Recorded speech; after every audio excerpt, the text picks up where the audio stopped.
Hello,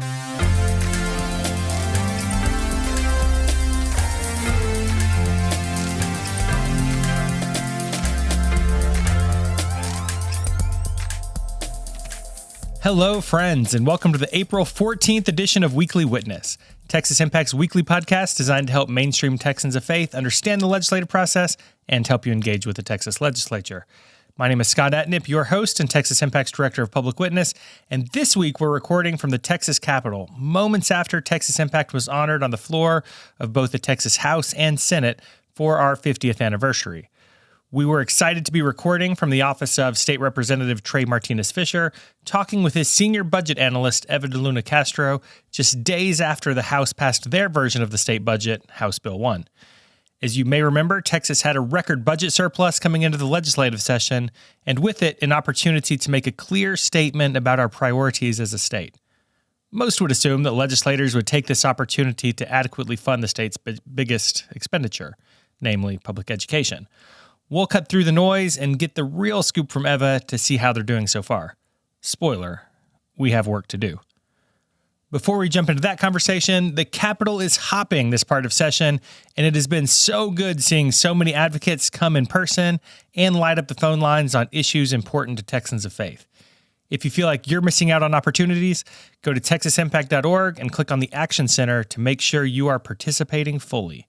If you have questions, you can reach out to me at scott@texasimpact.org. So with that, I hope you enjoyed this week's conversation with Eva Deluna Castro.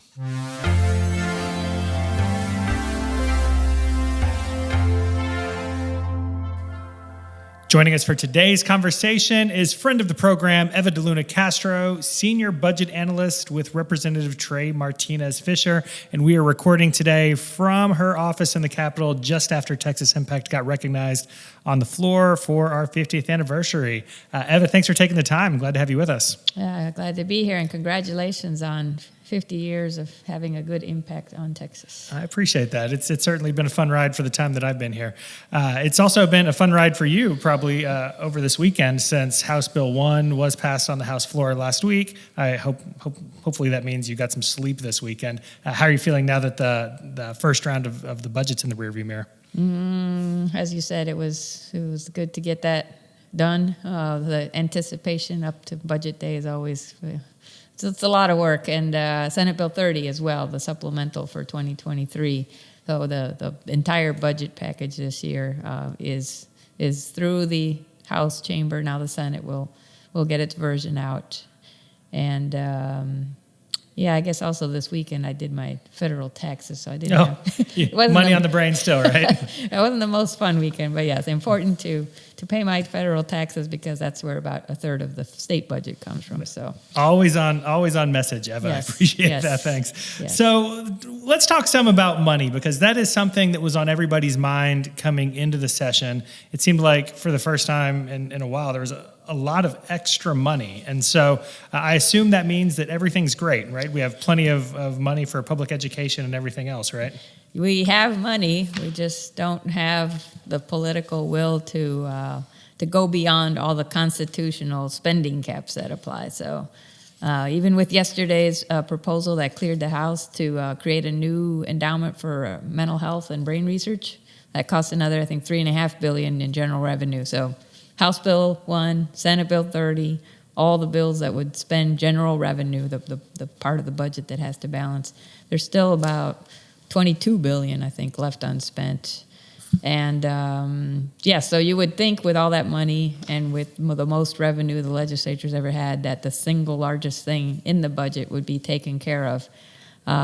Public education, unfortunately, will get less money than it does right now. It might even end up with less money than the 2019 legislature appropriated. So I was shocked when I saw that because, again, you go into this thinking, finally, we're going to do the right thing for schools. And even without adjusting for enrollment growth or costs, inflation, there will be less in the next 2 years for our public schools than there is right now in total dollars. And that's in both the House and the Senate version so far? Or? Yes, because they both do something very similar, which is both plans do say $5 billion more for unnamed investments, public education funding increases is what the term is. And that could be anything from better pay for teachers to more funding for existing things like incentive pay for teachers, things like that. School safety, we're hearing a lot about the need to do that, both through the ongoing, there's a student allotment for that, as well as just grants to put up fences and panic silent technology, all that. But so both the House and the Senate would put $5 billion more in for actual, more than current law would provide. But they also put in almost 3 times as much just to reduce school property taxes. So it's called tax rate compression, and I'm sure you've had other people on that can explain that better than I can. But basically, we're just ramping up the plan that was put in place in 2019 to just keep reducing school property taxes and replace that with state revenue. And that's problematic, to say the least, for several reasons. But the main one is schools don't have what they need to help students recover from the years of learning loss. And schools also don't have what they need to keep teachers just there and teaching and not deciding they're better off retiring or going to the private sector. So, yeah, I think it'll shock most of our listeners that with the biggest surplus we've ever had coming into a session, that we'd be spending fewer dollars this next biennium than we did in 2019. How does that compare going back even further to like 2011? How far off the mark are we there? Oh, yeah. Asking about 2011 is a good question, because 2011 was the session where the legislature made the biggest cuts to public education in recent memory. $5 billion, more than $5 billion was cut from the formulas and the grants that go to school districts and charter schools. So by 2013, we were spending, I think, $500 less per student. It was what everybody was kind of saying the impact of the 2011 cuts had been. By 2025, we would be back to that 2013 level.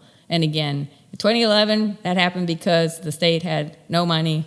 It was staring a huge current budget surplus in the face, and they cut Medicaid and CHIP. Cut a bunch of things, but the big cuts came to schools because that's where most of the general revenue is. But again, by 2025, we would be almost back to that level, and that is after adjusting for student enrollment and inflation costs. So I don't think that's where we want to end up, and there's still time for the House and Senate to maybe reallocate what's right now paying just for property tax cuts to actually helping schools recover and help students learn. So if we're talking about priorities, it really seems like property tax cuts are where the dollars are going, as opposed to, they're not going to Health and Human Services or other. Oh, they are, more than usual. There are some good things that got done in what's called markup, when the House and Senate look at what they're proposing and add to the budget as introduced. So both plans have good things for example, for community care, attendant rates, which have always been like below $10 an hour. People who work very hard don't get benefits. I think both the House and Senate would do something there. I'm not sure they would both get up to like at least $15 an hour, which is at least what's needed to keep people from going to work at Sonic or Dairy Queen. But yeah, pediatric care. There's all kinds of good things. Foster care. There's a lot of money being put once again into behavioral health and state hospitals, but as usual, we're also underfunding Medicaid, calling for more cost containment, refusing to cover low-income working adults, as most other states do. So there are a few good things done for Health and Human Services, but still a lot of unmet need. There was, I don't think, much done about the looming child care crisis. There's a lot of things looming, but of all the things we heard about during markup, that seemed like one of the most concerning things. Higher ed, depending on which plan you look at, again, there's ways to make college more affordable, but I don't think campuses are going to get exactly what they need, so they may be also a little worse off. And then public safety and criminal justice, the plan is still to spend about $5 billion on border security, but there may be a switch to something that's more of a permanent police presence in the counties called the Border Protection Unit. So So there's still a lot to be hammered out, but again, the fact that public schools would be worse off, and if you watched House Budget Day, there was a lot of back and forth and a lot of numbers and questioning, but I mean, what we were pointing to was like information from the LBB that says, once you adjust for the $12 billion in tax cuts and about $875 million that we're doing to help teachers' premiums from going up even more, active care premiums, there is less state dollars, or fewer state dollars in here for public ed than we're spending right now, and then we spent back when everybody was cheering about House Bill 3 and what it did for school finance.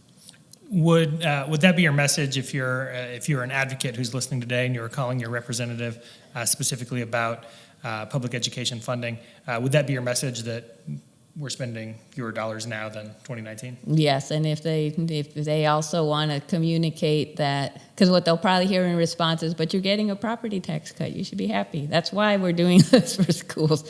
So, and we heard that on House Budget Day, that there's no pay raise in here for teachers, but they'll be getting a property tax cut, so somehow they'll be better off. It's like, I don't think you have to be a math teacher to know that you'd be better off with a $10,000 pay raise than a $600 property tax cut. I mean, that's a no-brainer. But the fact that that so much attention is being paid, House Bill 2, HJR 1 are what's going to come up on the House floor on Thursday. So that's the day that the House decides it wants to talk about how to cut taxes. The Senate has a very different plan, so people who are interested in calling could also call their senators and kind of urge them to. I mean, people out there may need property tax cuts, but there's a choice that you would want to make. Do you want appraisal caps, which probably don't help most homeowners, or do you want a higher homestead exemption, which is a lot of what the Senate is proposing? So there's very different ways to do this. But at the end of the day, if both of those mean that schools are worse off than they are today, that will be why. It's like anybody who thinks they're better off with a few $100s shaved off of their property tax bill, if a year or two from now you're being asked by your school to donate for school supplies and to help out with, like, I mean, any parent I think kind of knows you constantly get asked to contribute here and there and pay for this and that. I'm thinking that will happen a lot more in the next few years because the money won't be coming from local property taxes. And it will also just not, there won't be more help from the state at the end of the day. It's all going, or the lion's share is going just to cut the local share. Yeah. And to be clear, when we say that we're spending less now than we are in 2019 and 2011, schools weren't swimming in money in those years either, right? Like, no. Texas is still trailing most everybody else on this, right? Yeah, I've heard different numbers. Again, it depends on if you're comparing what the state does. The state effort per student is one of the lowest in the country. I think we rank in the bottom 10 there. If you look at all the money available, state, local, and federal per enrolled student, I think we might go all the way up to 43rd. There's also different statistics about teacher pay. People will argue that it's okay our teachers don't make more than that national average because Texas is such an affordable place to live in. We used to hear that a lot. That don't tell a teacher in Austin that though, because This is no longer a cheap place to live. So how much the rankings are not very, very encouraging, and to lose ground from there. I guess one other thing I should say is there's more than 1,000 school districts, so the impact and how the legislature changes both school finance and the tax codes, it will be very different from one community to another. So we hear a lot about how recapture is being reduced in the budget. It was going to be close to $5 billion a year. They're getting it down to about $2.5 billion. Can you talk to us about that some? Because I know recapture is a word that us policy folks throw around quite often, but a lot of listeners might not understand that concept. So can you explain recapture a little bit and talk about the $5 billion and $2.5 that you just? Sure.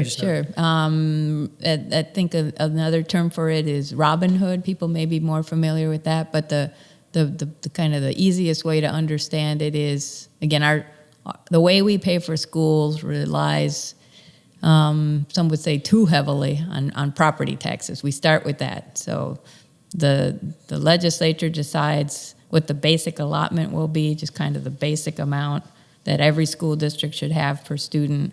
And then they look at factors like what kinds of students, special education, bilingual, low income. But the first thing that happens when we're determining what does each district get is how much do they have in property value. So all the residential value, all the commercial value, after different tax incentives have been provided, but all the property value. Let's look at that. What does the appraisal roll say? And then divide it by the number of students. So if that calculation means you have way more money per student than most other school districts in Texas, you pay a certain amount, and then that gets reallocated to the districts that don't have that money. And it used to be that very few districts were paying recapture as a percent of all the money in the school formulas. It's still relatively low, but it just gets so much attention compared to any other element of the school finance laws. But it was going to get up to about $5 billion a year. Austin ISD, I think, was just paying a pretty significant part of that. And from the community's point of view, it's kind of like asking a district that has way more value than it needs to fund that basic allotment to pay taxes to help neighboring communities or neighboring school districts, or maybe a school district on the other side of the state. So it just really just reallocates property wealth to other districts that don't have it. But again, it's become very unpopular because here in Austin, people just wonder, like, why doesn't that money stay here locally? It's like, that's not a good way to think about it. It's like we wouldn't be collecting it at all. We would have more money than is needed. But we also have a lot of students who are low income. Like, being property wealthy is not the same thing as having prosperous families and students. So you can have too much property value per student and still have a lot of unmet need in the school. So that's another reason why this is such a hot button issue. Yeah. Coming from somebody who's in one of those districts that receives money, thank you. One of the things that coming out of budget night was certainly front of mind for a lot of our listeners, and we talked about with our legislative engagement group members this week, was the vote on the amendment on vouchers, right? And so great amendment there that ended up passing. Talk to us some about that and whether or not we still have to keep fighting that fight for the rest of session and how that would impact the budget moving forward.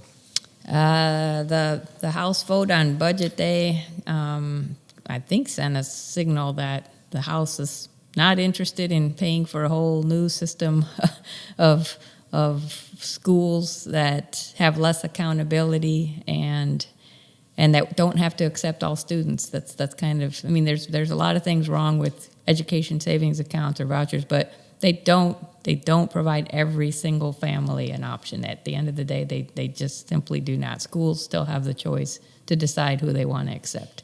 So the House, I think, was saying, yeah, we're not doing that. The Senate, I think that same day was sending out its version of the education savings accounts. Today, the House Public Education Committee is hearing a lot of proposals.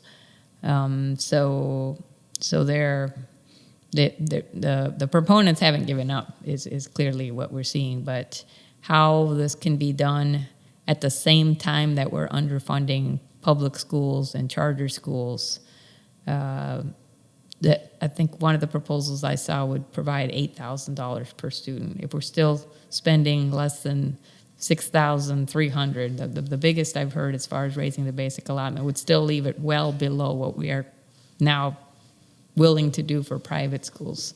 That really doesn't make any sense. How can the legislature say we're willing to give you $8,000 if you send your kid to a private school, but we are not willing to do the same for the 5.4 million students that are already in our public schools? I mean, are they trying to set everybody up for failure, or what? How else can this be interpreted? Yeah, absolutely. All right, Eva, appreciate the time today. Anything else you wish our listeners would know? Any closing thoughts for us today? You will be asked to vote on several pieces of the budget proposal this fall. So once all the dust settles, I think you'll help people understand what needs to be approved. Some things will probably be easy. they'll pass with the biggest margin ever. Cost of living increase for teachers, 13th check for teachers. I don't think that will have any problem getting past the voters. But other things may be a little more tricky to understand how they help the state as a whole. And so I think there will be questions for our legislators and for advocacy groups to understand once the legislature is done, what do the voters have to approve, and once you're amending the Constitution, it's like you have to think about it in the long-term way. What is best for everybody, not just for one school district or one person. So I think we'll be relieved that the regular session's over, but there will still be a lot of understanding and explaining to do in public education. So I know you'll be a part of that, and it's good that you're here for people. I was going to say, it sounds like we'll schedule a time to visit this summer, huh? Hopefully, well, not when there's special sessions or anything like that. Oh, Eva, you just made my heart sink. I'm hoping we can have a summer off, except to talk to you about constitutional amendments. But really do appreciate the time today. Thanks for your work, and thanks for having us here in your lovely Capitol office. Thank you.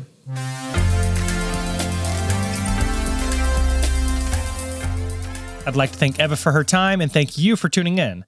I hope you enjoyed the conversation and that you better understand the budget process and where we are with public education funding. As we wrap up, make sure that you are subscribed to the podcast and are sharing it with your friends and congregations.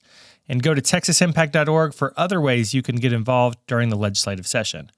While you're there, make sure that you and your congregation sign up to be members of Texas Impact to support this podcast and the work of Texas Impact year-round. We look forward to resourcing your advocacy, and I am happy to try my best to answer your questions, so feel free to reach out at scott@texasimpact.org. And with that, I think it's time to close out this episode, so remember, the world needs Texans of faith active and engaged. So let's get to work.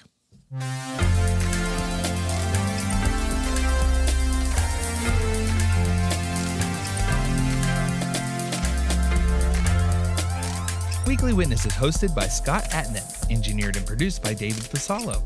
Our executive producer is B. Moorhead. The opinions expressed on Weekly Witness are those of Texas Impact and our guests, and do not necessarily reflect the views of our sponsors.